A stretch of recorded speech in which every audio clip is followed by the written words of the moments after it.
यादव ने बिहार की जनता के नाम लिखा खुला पत्र, किए कई बड़े वादे।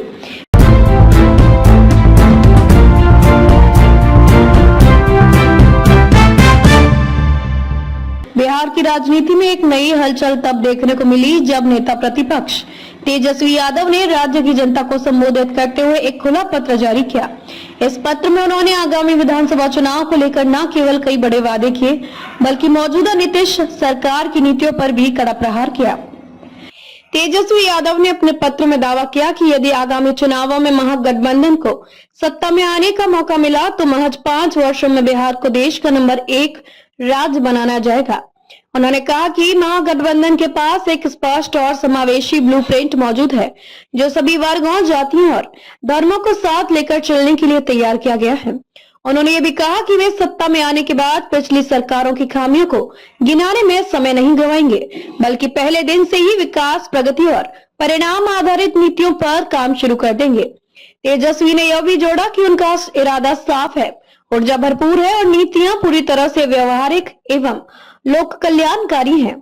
तेजस्वी यादव ने अपने पत्र में उल्लेख किया कि बिहार में अंतर्राष्ट्रीय स्तर के उद्योगों को बढ़ावा देने की दिशा में काम होगा। उन्होंने कहा कि राज्य को निवेश और औद्योगिक दृष्टि से आकर्षक बनाया जाएगा, जिससे रोजगार के नए अवसर पैदा होंगे और पलायन पर रोक लगेगी। उन्होंने कहा कि उनके पास ऐसा रोड मैप है जिससे मौजूदा सरकार बीते 2 दशकों में भी नहीं बना सकी। तेजस्वी का दावा है कि उन्होंने एक आर्थिक एवं जातिगत सर्वेक्षण के आधार पर 94 लाख गरीब परिवारों की पहचान की है। यही सत्ता मिली तो इन परिवारों को 2-2 लाख रुपए की सहायता दी जाएगी। तेजस्वी यादव ने बुजुर्गों, विधवाओं और दिव्यांगजनों की सामाजिक सुरक्षा पेंशन को 1500 रुपए प्रति माह तक बढ़ाने का वादा किया है। उन्होंने कहा कि उनकी घोषणाओं ने सरकार को इस कदर हिला दिया है कि अब वही सरकार उनके वादों की नकल करने लगी है।